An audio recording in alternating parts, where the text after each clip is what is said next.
So I want to talk a little bit about it's been on my mind a bit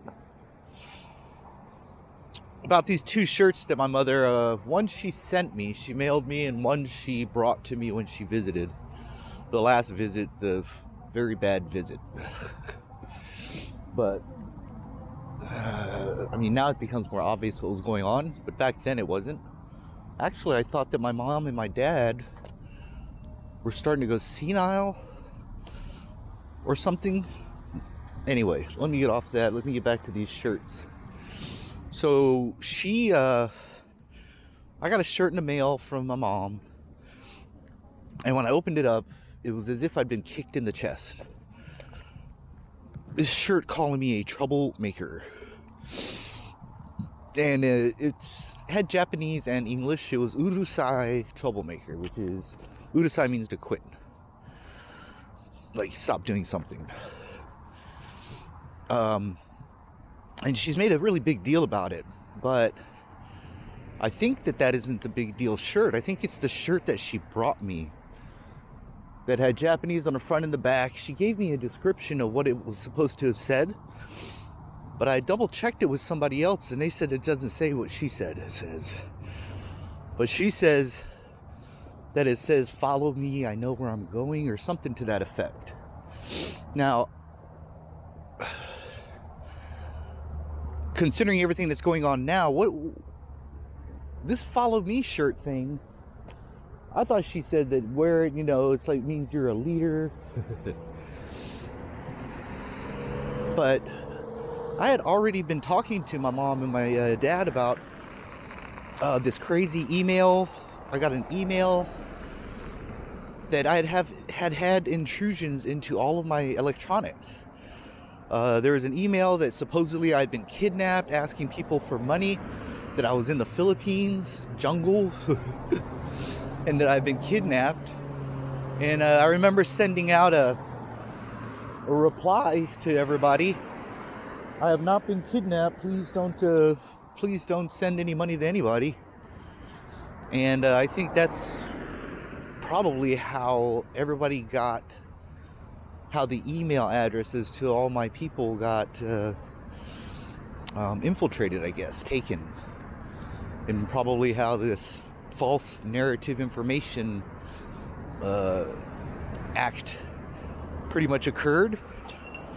But over here, bud, there's some broken glass. Over here, ATREYU, there's broken glass right there, bud, be careful. And just how angry my mom gets about this troublemaker shirt, it almost seems like an act. I think the shirt that she doesn't that she's concerned about is the "follow me" shirt, because this is going to tie her into this false information narrative that we're suffering from. Come on, ATREYU and myself, this is just ridiculous. Kind of things that have happened to ATREYU, I mean, that's just... So I just wanted to share a little bit about that, about this troublemaker shirt, how it affected me. It just broke my heart. After this woman used me, I didn't realize it at the time, I was just a kid, used me to get the divorce. Making me look like a troublemaker is ridiculous.